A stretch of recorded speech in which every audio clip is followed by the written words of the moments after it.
வணக்கம். வேந்தரின் இளங்கதிர் காலை செய்திகளுக்காக ரேவதி. பிரீதா, முதலில் தலைப்புச் செய்திகள். ஊழல் புகார் பற்றிய தமிழக அரசின் ஆணை தடை விதிக்க சென்னை உயர்நீதிமன்றம் மறுப்பு.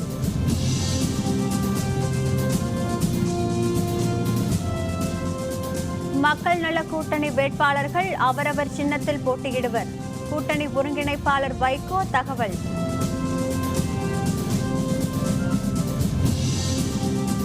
ஹைதராபாத் பல்கலையில் தீவிரமடைகிறது மாணவர் போராட்டம். மின்சாரம், குடிநீர் வசதிகள் நிறுத்தம். திங்கட்கிழமை வரை விடுமுறை.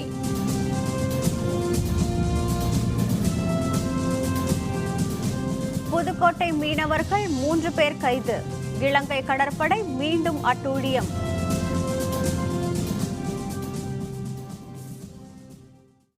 அரசு அலுவலர்கள் மீது ஊழல் புகார் கூறப்பட்டால் தமிழக அரசின் கருத்தை கேட்ட பின்னரே வழக்கு பதிவு செய்ய வேண்டும் என்ற தமிழக அரசின் அரசாணைக்கு தடை விதிக்க சென்னை உயர்நீதிமன்றம் மறுத்துவிட்டது.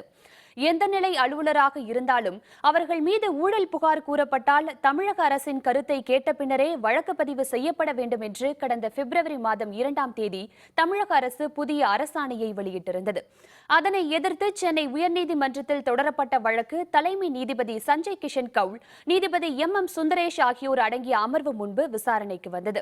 விசாரணைக்கு பின்னர் நீதிபதிகள் பிறப்பித்த உத்தரவில் அரசாணைக்கு தடை விதிக்க முடியாது என்றும் அது குறித்து 4 வார காலத்துக்குள் தமிழக அரசின் சார்பில் பதிலளிக்கப்பட வேண்டும் எனவும் தெரிவிக்கப்பட்டுள்ளது. இந்த வழக்கின் விசாரணையை வரும் ஜூன் மாதம் 13ஆம் தேதிக்கு ஒத்திவைத்தும் நீதிபதிகள் உத்தரவிட்டனர். தமிழக சட்டப்பேரவை தேர்தலில் தேமுதிகவுடன் இணைந்து போட்டியிடுவது என்று உடன்பாடு செய்துள்ள மக்கள் நல கூட்டணி முதல்வர் வேட்பாளராக விஜயகாந்தை முன்னிறுத்தியுள்ளது. தமிழக சட்டப்பேரவை தேர்தலில் தேமுதிக எந்த கட்சியுடன் கூட்டணி அமைக்கப் போகிறது என்ற எதிர்பார்ப்பு நாளுக்கு நாள் வலுத்து வந்த நிலையில் மக்கள் நல கூட்டணியுடன் தொகுதி உடன்பாடு எட்டப்பட்டுள்ளது. மக்கள் நல கூட்டணி ஒருங்கிணைப்பாளர் வைகோ, மார்க்சிய கம்யூனிஸ்ட் கட்சியின் ஜி ராமகிருஷ்ணன், இந்திய கம்யூனிஸ்டின் இரா முத்தரசன், விடுதலை சிறுத்தைகள் கட்சி தலைவர் தொல் திருமாவளவன் ஆகியோர் நேற்று சென்னை கோயம்பேட்டில் உள்ள தேமுதிக தலைமை அலுவலகம் சென்று விஜயகாந்துடன் பேச்சுவார்த்தையில் ஈடுபட்டனர். அதனையடுத்து இரு கூட்டணிகளுக்கிடையே தொகுதி உடன்பாடு குறித்த ஒப்பந்தம் கையெழுத்தானது. அதன்படி முதல்வர் வேட்பாளராக தேமுதிக தலைவர் விஜயகாந்தை முன்னிறுத்த முடிவெடுக்கப்பட்டது. தேமுதிக 124 தொகுதிகளிலும் மக்கள் நல கூட்டணி 110 தொகுதிகளிலும் போட்டியிடுவது எனவும் முடிவெடுக்கப்பட்டுள்ளது. வரும் சட்டப்பேரவை தேர்தலில் தமிழக மக்கள் மக்கள் நல கூட்டணிக்கு ஆதரவு தெரிவித்து ஆட்சியை ஒப்படைப்பார்கள் என இந்திய கம்யூனிஸ்ட் கட்சியின் மூத்த தலைவர் என் சங்கரையா நம்பிக்கை தெரிவித்துள்ளார். சென்னை தியாகராய நகரில் உள்ள இந்திய கம்யூனிஸ்ட் கட்சியின் தலைமையகத்தில் தீக்கதிர் பத்திரிகையின் மின்னணு பதிப்பு தொடக்க விழா நடைபெற்றது. இந்நிகழ்ச்சியில் பங்கேற்று மின்னணு பதிப்பை தொடக்கி வைத்து பேசிய விடுதலை போராட்ட வீரரும் கம்யூனிஸ்ட் கட்சியின் மூத்த தலைவருமான என் சங்கரையா, 2016 சட்டப்பேரவை தேர்தலில் மக்கள் நல கூட்டணிக்கு தமிழக மக்கள் நிச்சயம் வெற்றி வாய்ப்பை தேடித் தருவார்கள் என்று தெரிவித்தார்.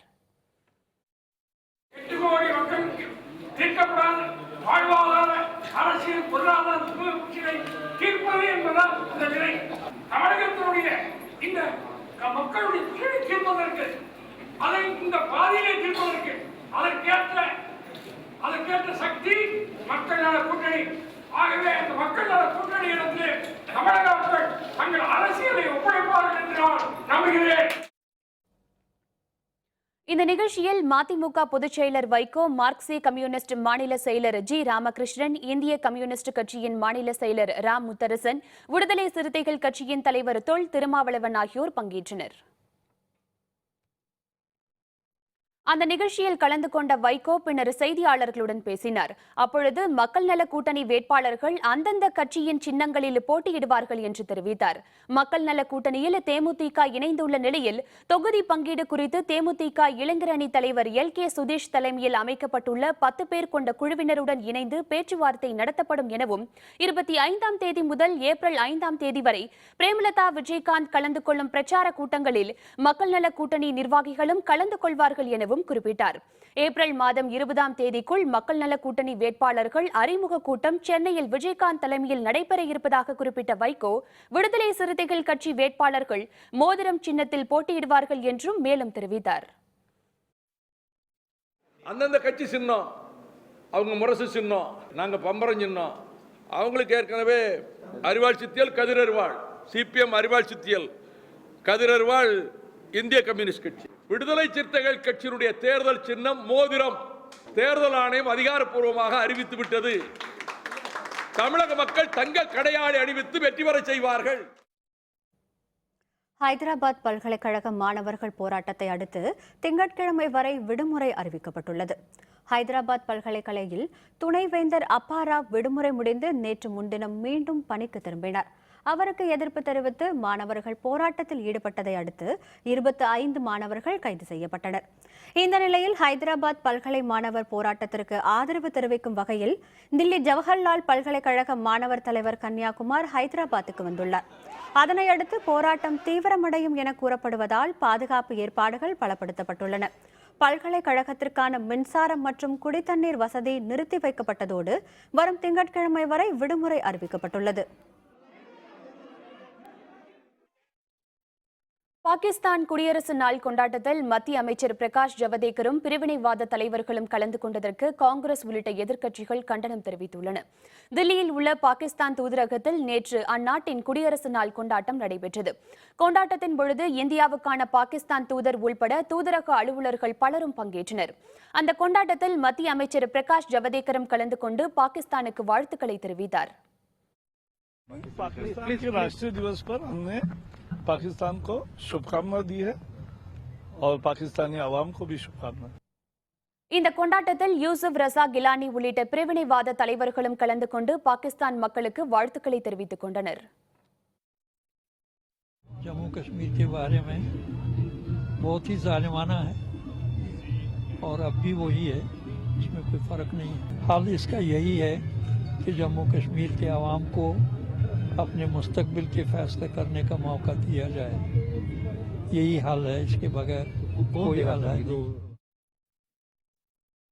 பாகிஸ்தான் நாள் கொண்டாட்டத்தில் மத்திய அமைச்சர் மற்றும் பிரிவினைவாத தலைவர்கள் கலந்து கொண்டது குறித்து காங்கிரஸ் உள்பட பல்வேறு கட்சியினரும் கண்டனம் தெரிவித்துள்ளனர். பாகிஸ்தான் உடனான உறவில் குறிப்பிடத்தக்க இடைவெளியை கடைபிடிக்க வேண்டும் என்று காங்கிரஸ் தெரிவித்துள்ளது. பல்வேறு சந்தர்ப்பங்களிலும் பாகிஸ்தானின் இரட்டை வேடம் வெளிப்படையாக தெரிய வந்துள்ளதாகவும் இது மிகவும் அவசியம் என காங்கிரஸ் தெரிவித்துள்ளது. இதுகுறித்து கருத்து தெரிவித்துள்ள ஐக்கிய ஜனதா தளம், காஷ்மீரில் ஆட்சி அமைப்பதில் பிரிவினைவாத தலைவர்களின் ஆதரவு தேவை என்பதாலேயே அவர்களுடன் மத்திய அமைச்சர் பிரகாஷ் ஜவடேகரும் கலந்து கொண்டிருக்கலாம் என்று கூறியுள்ளது. जम्मू कश्मीर में पीडीपी और बीजेपी की सरकार बनने की एक शर्त ये भी है कि हुर्रियत को भी वार्ता में शामिल किया जाए और उसी का नतीजा है कि मोदी सरकार के मंत्री और हुर्रियत नेता इस दावत में साथ साथ. புதுக்கோட்டை மாவட்டத்தை சேர்ந்த மீனவர்கள் எல்லை தாண்டி மீன்பிடித்ததாக கூறி மீண்டும் 3 மீனவர்களை இலங்கை கடற்படையினர் கைது செய்துள்ளனர். ஜெகதாப்பட்டினம் விசைப்படகு துறைமுகத்திலிருந்து 182 படகுகளில் மீனவர்கள் நேற்று முன்தினம் கடலுக்கு மீன்பிடிக்கச் சென்றனர். நெடுந்தீவு அருகே அவர்கள் மீன்பிடித்துக் கொண்டிருந்த போது அங்கு வந்த இலங்கை கடற்படையினர் எல்லை தாண்டி மீன்பிடித்ததாக கூறி 3 மீனவர்களை கைது செய்தனர். ஏற்கனவே புதுக்கோட்டை மாவட்டத்தைச் சேர்ந்த 19 மீனவர்கள் இலங்கை சிறைகளில் உள்ள நிலையில் இந்த கைது நடவடிக்கைக்கு மீனவர்கள் கடும் கண்டனம் தெரிவித்துள்ளனர். மத்திய மாநில அரசுகளை காட்டிலும் நாட்டில் அதிக அளவு வேலைவாய்ப்பை வழங்குவது தொழில் முனைவோர்தான் என மத்திய அமைச்சர் ராஜீவ் பிரதாப் ரூடி கருத்து தெரிவித்துள்ளார். காஞ்சிபுரம் மாவட்டம் ஸ்ரீபெரும்புதூர் அருகே இருங்காட்டுக்கோட்டை தொழிற்பூங்காவில் அமைந்துள்ள கட்டுமானத்திற்கான எந்திரங்கள் தயாரிக்கும் தொழிற்சாலையில் மத்திய அமைச்சர் ராஜீவ் பிரதாப் ரூடி ஆய்வு மேற்கொண்டார். அங்கு பள்ளி இறுதியாண்டு மற்றும் தொழிற்பயிற்சி முடித்த மாணவர்களுக்கு மத்திய தொழில்துறை அமைச்சகத்தின் ஆலோசனையோடு வழங்கப்பட்டு வரும் பயிற்சிகள் பற்றி அவர் கேட்டறிந்தார். பின்னர் செய்தியாளர்களுடன் பேசிய ரூடி, நாடு முழுவதும் முதற்கட்டமாக 2000 கல்லூரிகள் மற்றும் 500 தொழிற்பயிற்சி கல்லூரிகளை சேர்ந்த மாணவர்களுக்கு தொழில் முனைவோர் பயிற்சி அளிக்கப்படுவதாக தெரிவித்தார். Entrepreneurship as a model or entrepreneurship as an initiative is taught or trained to these youngsters in schools and colleges so that they can become entrepreneurs, because the maximum job which is created in the country today is not by government. The maximum job which is created in this country today is by entrepreneurs. வசந்த காலத்தின் தொடக்கத்தை குறிக்கும் ஹோலி பண்டிகை நாட்டின் பல்வேறு பகுதியிலும் பெரும் உற்சாகத்தோடு கொண்டாடப்பட்டு வருகிறது. ஹோலி எனப்படும் ஆனந்த திருநாள் கொண்டாட்டங்கள் நாடெங்கும் களை கட்ட தொடங்கிவிட்டன. தில்லி, நாக்பூர், கவுஹாத்தி, சிலிகுரி, போபால், ஜம்மு என பல்வேறு பகுதிகளிலும் வண்ண பொடிகளை தூவியும் ஆடல் பாடல் இன்னிசையோடும் ஹோலி பண்டிகை கொண்டாட்டங்கள் நடைபெற்று வருகின்றன. அனைத்து தரப்பு மக்களும் ஆண்கள், பெண்கள் என இருபாலரும் இந்த வண்ண திருநாள் கொண்டாட்டங்களில் தங்களை இணைத்துக் கொண்டுள்ளனர். தங்களது ஆனந்தத்தை அடுத்தவருக்கு பரவச் செய்து மகிழ்ச்சியை பரிமாறிக்கொள்ளும் வகையில் ஒருவர் மற்றவர் மீது வண்ண பொடிகளை தடவியும் தூவியும் இந்த உற்சாக கொண்டாட்டத்தில் திளைப்பது பலரையும் இன்ப வெள்ளத்தில் மூழ்க செய்துள்ளது எனலாம். ஹோலி பண்டிகையை ஒட்டி ஜம்மு காஷ்மீர் எல்லைப் பகுதியில் எல்லை பாதுகாப்பு படையினர் பாகிஸ்தான் வீரர்களுடன் இனிப்புகளை பரிமாறி மகிழ்ந்தனர். இரு நாட்டு வீரர்களும் பண்டிகை காலங்களில் இனிப்புகளை பரிமாறி தங்களது மகிழ்ச்சியை பகிர்ந்து கொள்வது வழக்கம். அதன்படி ஜம்மு காஷ்மீர் மாநிலத்தின் சம்பா எல்லைப் பகுதியில் எல்லை பாதுகாப்பு படையினர் பாகிஸ்தான் வீரர்களுடன் இனிப்புகளை பரிமாறி மகிழ்ச்சி தெரிவித்தனர். ஹோலி உற்சாக கொண்டாட்டத்தின் மகிழ்ச்சியை அவர்களுக்கும் தெரிவித்தனர்.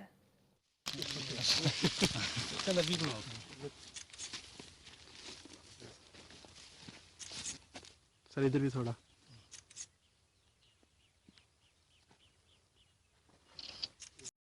மூன்று மருத்துவ மாணவிகள் இறந்த வழக்கு சிபிசிஐடி மற்றும் மருத்துவ குழுவினர் ஆய்வு. விவரம் விளம்பர இடைவேளைக்கு பிறகு.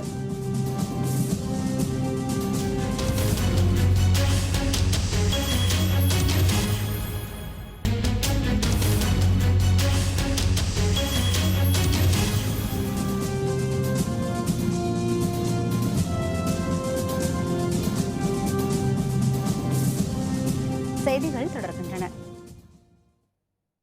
விழுப்புரம் மாவட்டத்தில் தனியார் சித்த மருத்துவக் கல்லூரி மாணவிகள் 3 பேர் மரணமடைந்த வழக்கு தொடர்பாக சிபிசிஐடி பிரிவினரும் மருத்துவ குழுவினரும் அந்த கல்லூரியில் ஆய்வு மேற்கொண்டனர்.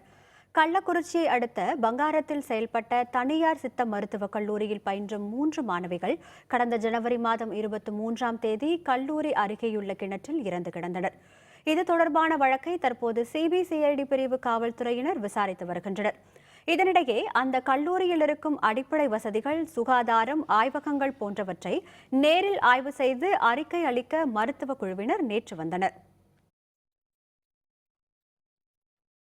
ஈரோடு மாவட்டம் நல்லாம்பட்டி பகுதியில் சின்னசாமி என்ற விவசாயி கிணற்றில் இறந்து கிடந்தது தொடர்பாக உரிய நடவடிக்கை எடுக்க வேண்டும் என கூறி போராட்டத்தில் ஈடுபட்டவர்கள் கைது செய்யப்பட்டனர். பெருந்துறை அருகே உள்ள நல்லாம்பட்டியை சேர்ந்த சின்னசாமி என்ற விவசாய தொழிலாளர் கடந்த 12ஆம் தேதி அந்த பகுதியில் உள்ள கிணற்றிலிருந்து இறந்த நிலையில் மீட்கப்பட்டார். இதனிடையே சின்னசாமியின் இறப்பை கொலை வழக்காக பதிவு செய்ய வேண்டும் என கூறி அவரது உடலை வாங்க உறவினர்கள் மறுத்து வருகின்றனர். தடையை மீறி உண்ணாவிரதத்தில் ஈடுபட்ட அவர்களை காவல்துறையினர் கைது செய்தனர். உரிய நேரத்தில் ஆம்புலன்ஸ் வசதி செய்து கொடுக்காத தருமபுரி அரசு மருத்துவமனை நிர்வாகத்தை கண்டித்து பாதிக்கப்பட்டவரின் உறவினர்கள் போராட்டத்தில் ஈடுபட்டனர். தருமபுரி மாவட்டம் மாரண்டஹள்ளி பகுதியைச் சேர்ந்த சென்னையன் என்பவர் விபத்தில் படுகாயமடைந்ததை தொடர்ந்து தருமபுரி அரசு மருத்துவமனைக்கு அழைத்துச் செல்லப்பட்டார். அவரை மேல் சிகிச்சைக்காக சேலம் செல்ல அறிவுறுத்திய மருத்துவமனை நிர்வாகத்தினர் ஆம்புலன்ஸ் வசதி செய்து கொடுக்க முன்வரவில்லை. 5 மணி நேர தாமதத்திற்கு பின் பாதிக்கப்பட்டவரின் உறவினர்கள் போராட்டத்தில் ஈடுபட்டதை அடுத்து ஆம்புலன்ஸ் வரவழைக்கப்பட்டது. 108 கால் பண்ணதுக்கு 1 ஹவர் 2 ஹவரும் கால் பண்ணிகிட்டு இருக்கோம். ஆனால் இது வரைக்கும் வந்து சரியான ரெஸ்பான்ஸ் கிடையாது. இந்த ஹாஸ்பிட்டல் நிர்வாகமும் சரியில்லை. ஒரு டாக்டர்கிட்ட போய் கேட்டால் ஒரு 1/2 மணி நேரம் இருங்க, உங்களுக்கு முன்ன அந்த வாட்டி இருக்குது பேஷண்ட், அந்த பேஷண்ட் அனுப்பிட்டு தான் நாங்கள் வேறு பேஷண்ட் அனுப்புவோம் அப்படின்ட்டாங்க சார். சிவகங்கை மாவட்டம் திருப்பத்தூரில் உள்ள அருள்மிகு மலையரசி அம்மன் கோவில் திருவிழாவையொட்டி மஞ்சு விரட்டு நடத்தப்பட்டது. திருப்பத்தூரில் உள்ள அருள்மிகு மலையரசி அம்மன் கோவிலில் பங்குனி உத்திர கொண்டாட்டத்தையொட்டி மஞ்சு விரட்டு நடத்தப்பட்டது. அந்த பகுதியில் உள்ள நெடுமரம், புத்தூர், சின்னம்பட்டி, ஊர்குளத்தான்பட்டி மற்றும் உடையநாதபுரம் உள்ளிட்ட கிராமங்களிலும் மஞ்சு விரட்டு நடைபெற்றது. மஞ்சு விரட்டில் அவிழ்த்து விடப்பட்ட 50க்கும் அதிகமான காளைகளை இளைஞர்கள் அடக்கினர்.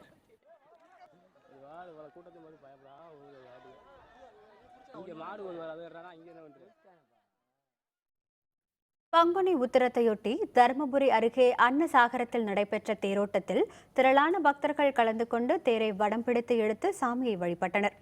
தருமபுரி அருகே அன்னசாகரத்தில் உள்ள அருள்மிகு விநாயகர் சிவசுப்பிரமணிய சுவாமி கோவிலில் பங்குனி உத்திர திருவிழா கடந்த 17ஆம் தேதி கொடியேற்றத்துடன் தொடங்கியது. அதைத் தொடர்ந்து பால்குட ஊர்வலம், திருக்கல்யாணம் உள்ளிட்ட பல்வேறு நிகழ்வுகள் நடைபெற்றன. நேற்று நடைபெற்ற முக்கிய நிகழ்வான தேரோட்டத்தில் ஆண்களை விட பெண் பக்தர்கள் அதிக அளவில் கலந்து கொண்டு தேரை வடம் பிடித்து இழுத்தனர்.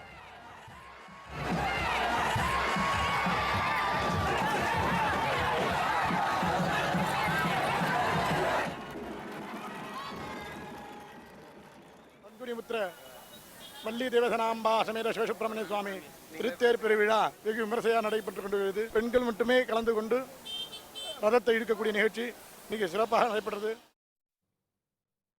ராமநாதபுரம் மாவட்டம் ராமேஸ்வரத்தில் உள்ள அருள்மிகு முருகன் கோவிலில் பங்குனி உத்திரத்தையொட்டி ஏராளமான பக்தர்கள் தங்களது நேர்த்திக் கடனை செலுத்தினர். ராமேஸ்வரம் மேலவாசல் பகுதியில் அமைந்துள்ள அருள்மிகு முருகன் கோவிலில் பங்குனி உத்திர திருவிழா கோலாகலமாக கொண்டாடப்பட்டது. காப்பு கட்டி கடந்த 10 நாட்களாக விரதமிருந்த பக்தர்கள் அழகு குத்தியும், பால் காவடி, மயில் காவடி, பறவை காவடி உள்ளிட்ட காவடிகள் எடுத்தும் தங்களது நேர்த்திக் கடனை செலுத்தினர். மாவட்டத்தின் பல்வேறு பகுதிகளில் இருந்து வந்த திரளான பக்தர்கள் நீண்ட வரிசையில் நின்று சுவாமி தரிசனம் செய்தனர்.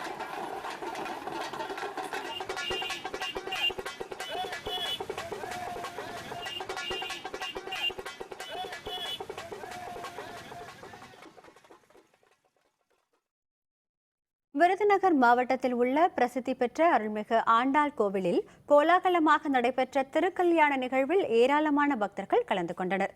ஸ்ரீவில்லிபுத்தூர் அருள்மிகு ஆண்டார் கோவிலில் நிகழாண்டிற்கான திருக்கல்யாண திருவிழா கடந்த 15ஆம் தேதி கொடியேற்றத்துடன் தொடங்கியது. முக்கிய நிகழ்வாக நேற்று ஸ்ரீ ரெங்கமன்னாருக்கும் ஸ்ரீ ஆண்டாளுக்கும் கெட்டிமேளம் முழங்க திருக்கல்யாணம் நடைபெற்றது. தமிழகத்தின் பல்வேறு பகுதிகளிலிருந்து வந்த ஏராளமான பக்தர்கள் திருக்கல்யாண நிகழ்வில் கலந்து கொண்டு பக்தி முழக்கங்களுடன் சுவாமியை வழிபட்டனர். அதைத் தொடர்ந்து பெண் பக்தர்களுக்கு திருமாங்கல்ய கயிறு மற்றும் பல பிரசாதங்கள் வழங்கப்பட்டன.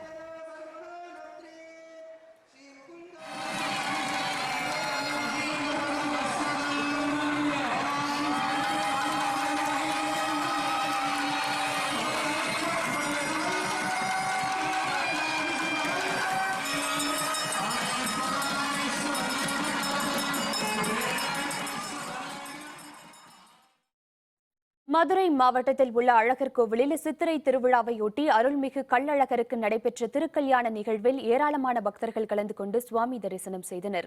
மேலூர் அருகே உள்ள அழகர் கோவிலில் அருள்மிகு ஆண்டாள், ஸ்ரீதேவி, பூதேவி, கல்யாண சுந்தரவள்ளி தாயார் உடனாய கள்ளழகருக்கு திருக்கல்யாணம் நடைபெற்றது. இதில் தென் மாவட்டங்களைச் சேர்ந்த ஏராளமான பக்தர்கள் கலந்து கொண்டு கெட்டிமேளம் முழங்க நடைபெற்ற திருக்கல்யாணத்தை கண்டு மகிழ்ந்து வழிபாடு செய்தனர். அதனைத் தொடர்ந்து பக்தர்களுக்கு பிரசாதமும் அன்னதானமும் வழங்கப்பட்டது.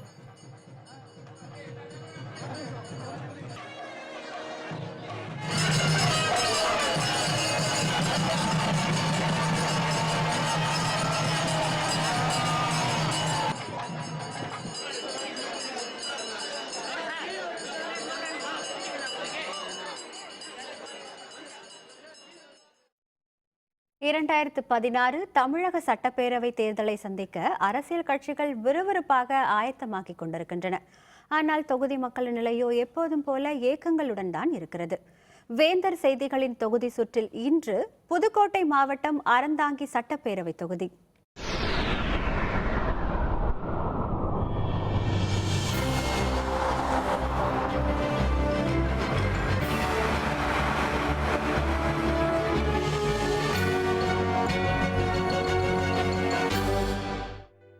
புதுக்கோட்டை மாவட்டத்தின் முக்கிய சட்டப்பேரவை தொகுதிகளில் ஒன்று அறந்தாங்கி. அறம் தாங்கி நிற்கும் அறந்தாங்கி எனவும் அறம் வளர்க்கும் அறந்தாங்கி எனவும் பெருமையுடன் அழைக்கப்படுகிறது அறந்தாங்கி. இந்த தொகுதியில் உள்ள ஆவுடையார் கோவில் சிவாலயம் மாணிக்க வாசகரால் கட்டப்பட்ட பெருமைக்குரியது. நரிதனை பரியாக்கி பரிதனை நரியாக்கி சிவபெருமான் திருவிளையாடல் புரிய காரணமாக இருந்த திருத்தலம் இது. விடுதலை போராட்ட வீரரான தீரர் சத்தியமூர்த்தியின் பூர்வீக ஊர் ஆவுடையார் கோவில் அருகே உள்ள செம்பாட்டு பொட்டல் என்பது இந்த தொகுதியின் இன்னொரு சிறப்பு. வேறு எங்கும் இல்லாத அளவுக்கு காவிரி பாசனம், கண்மாய் பாசனம், மானாவாரி பாசனம், கிணற்று பாசனம் என 4 வகை பாசனங்களும் நடைபெறும் ஒரே தொகுதி அறந்தாங்கிதான். இதுவரை அதிக அளவாக 6 முறை அதிமுக வெற்றி பெற்றிருக்கிறது.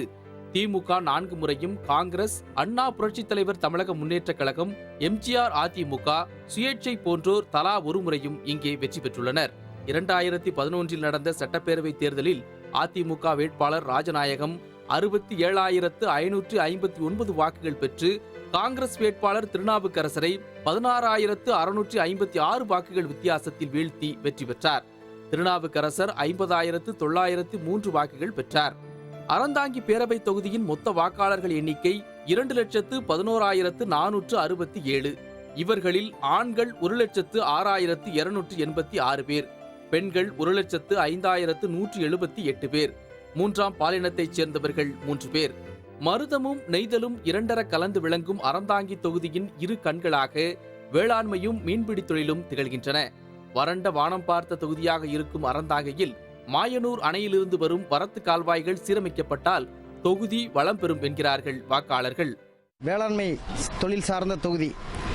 இங்கே காவிரி கடைமடை பகுதி விவசாயிகள் அந்த காவிரி கடைமடை பகுதியிலிருந்து வரக்கூடிய தண்ணீரை வச்சு விவசாயம் பண்ணுறாங்க.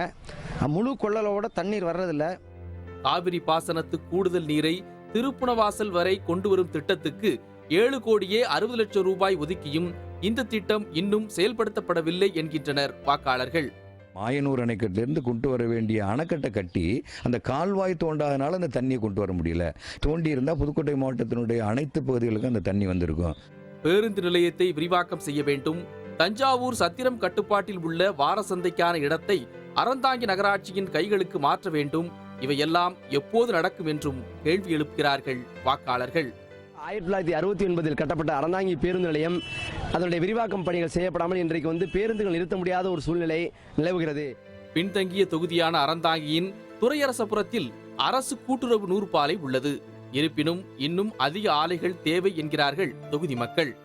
விவசாயம் அதிகப்படியான ஒரு பாதிப்புகளில் தான் இருந்துகிட்டு இருக்கு. எம்எல்ஏவோ மந்திரியோ இது மாதிரி இன்னொரு கூட்டுறவு நூற்பாலையோ இன்னொரு தொழிற்சாலையோ அமைச்சு கொடுத்தா இந்த தொகுதியினுடைய மக்களுடைய வளர்ச்சி நல்லா இருக்கும்னு விரும்புகிறோம். அறந்தாங்கி நகராட்சியின் தீராத பிரச்சனையாக இருக்கும் புதை சாக்கடை திட்டம் நிறைவேறுவது எப்போது என்கிறார்கள் வாக்காளர்கள். குடிமனை பட்டா இல்லாமல் பல்லாண்டு காலமாக இயங்கும் 25,000 பேருக்கு குடிமனை பட்டா வழங்க வேண்டும் என்ற கோரிக்கையும் இங்கே எதிரொலிக்கிறது. கிராமப்புறங்களில் நகர்ப்புறங்களில் குடிமனை பட்டா இல்லாமல் 25,000 குடும்பங்கள் குடியிருக்கிறார்கள். அவர்களுக்கு குடிமனை பட்டா வழங்குவதாக வர்ற எல்லா சட்டமன்ற உறுப்பினரும் வாக்குறுதி கொடுக்குறாங்க, நிறைவேற்றல. அந்த குடிமனை பட்டா என்கின்ற அந்த பட்டா வழங்குகிற விஷயத்தை கட்டாயமாக வருகிற சட்டமன்ற தேர்தல் வாக்குறுதியாக கொடுக்கிறவர்கள் நிறைவேற்றணும். கடல் சார்ந்த தொகுதியான அறந்தாங்கியில் இலங்கை கடற்படையால் மீனவர்கள் படும் பாடு கொஞ்ச நெஞ்சமல்ல. இந்த பிரச்சனைக்கு தீர்வு கண்டே ஆக வேண்டும் என்கிறார்கள் மக்கள்.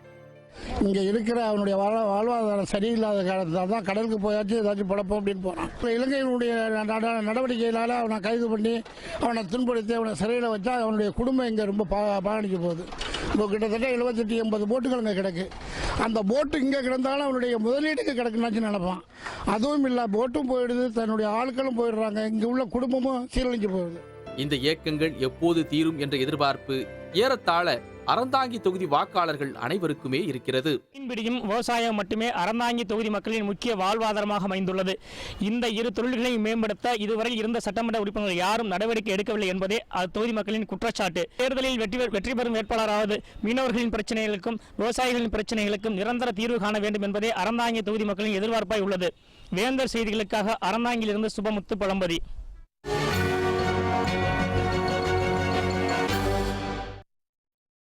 20 ஓவர் உலகக்கோப்பை கிரிக்கெட் போட்டி 1 ரன் வித்தியாசத்தில் இந்திய அணி த்ரில் வெற்றி. விவரம் விளம்பர இடைவேளைக்கு பிறகு.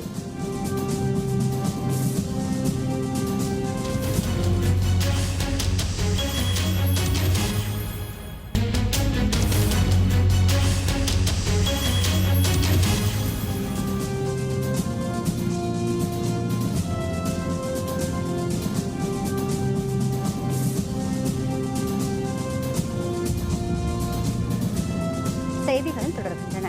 இனி அயலக செய்திகள்.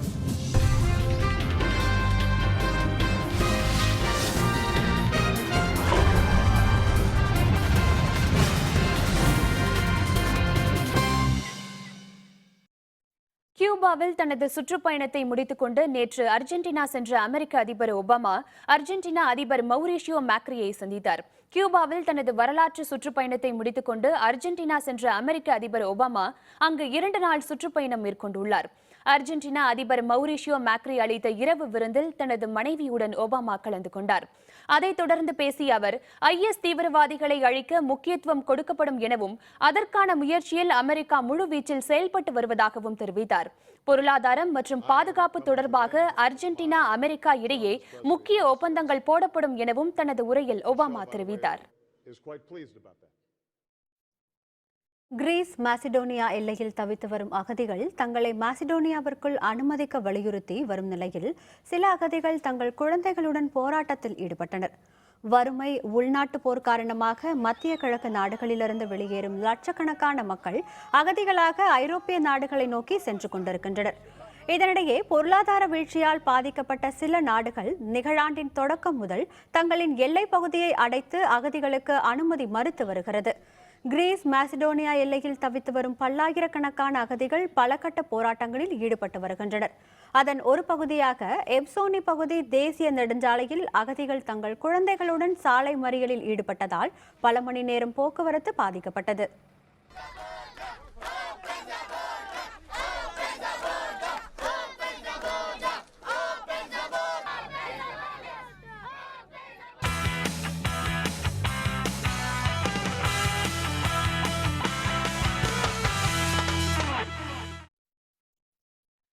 ஓவர் உலகக்கோப்பை தொடர் சூப்பர் 10 சுற்றின் நேற்றைய போட்டியில் வங்கதேசத்துக்கு எதிராக நடைபெற்ற சுவாரஸ்யமான ஆட்டத்தில் 1 ரன் வித்தியாசத்தில் இந்தியா வெற்றி பெற்றது.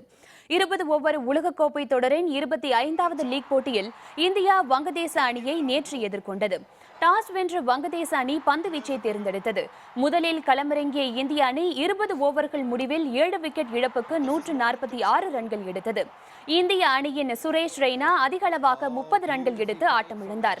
147 ரன்களை இலக்காக கொண்டு களமிறங்கிய வங்கதேச அணி இந்தியாவின் பந்து வீச்சை சமாளிக்க முடியாமல் திணறினாலும் இறுதி வரை போராடியது. ஆட்டத்தின் கடைசி ஓவரில் வங்கதேசத்துக்கு 11 ரன்கள் தேவைப்பட்ட நிலையில் அந்த ஓவரை வீச ஹர்திக் பாண்டியா வந்தார். தொடர்ந்து 4 ரன்களை ரஹீம் அடித்ததை தொடர்ந்து எஞ்சிய 3 பந்துகளில் 2 ரன்கள் எடுத்தால் வெற்றி என்ற நிலை உருவான பொழுது இரு நாட்டு ரசிகர்களுக்கிடையே சுவாரஸ்யம் அதிகரித்தது. தொடர்ந்து 3 பந்துகளில் 3 விக்கெட்டுகளை பறிகொடுத்த வங்கதேசம் 1 ரன் வித்தியாசத்தில் தோல்வியுற்றது.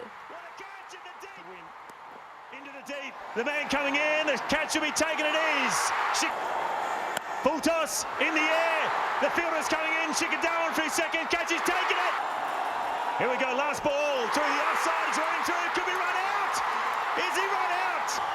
They were gone in the last over. Can you believe they've beaten Bangladesh by a run? Bangladesh had it. They had all the advantage in the last over.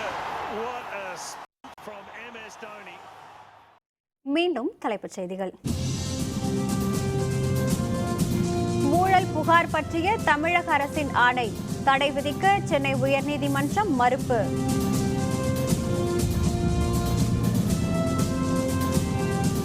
மக்கள் நல கூட்டணி வேட்பாளர்கள் அவரவர் சின்னத்தில் போட்டியிடுவர். கூட்டணி ஒருங்கிணைப்பாளர் வைகோ தகவல். ஹைதராபாத் பல்கலையில் தீவிரமடைகிறது மாணவர் போராட்டம். மின்சாரம், குடிநீர் வசதிகள் நிறுத்தம். திங்கட்கிழமை வரை விடுமுறை. புதுக்கோட்டை மீனவர்கள் 3 பேர் கைது. இலங்கை கடற்படை மீண்டும் அட்டூழியம். இத்துடன் வேந்தரின் இளங்கதிர் காலை செய்திகள் நிறைவடைந்தன. மீண்டும் பகல் 1:30 மணிக்கு உச்சிவேளை பகல் செய்திகளில் சந்திப்போம். வணக்கம்.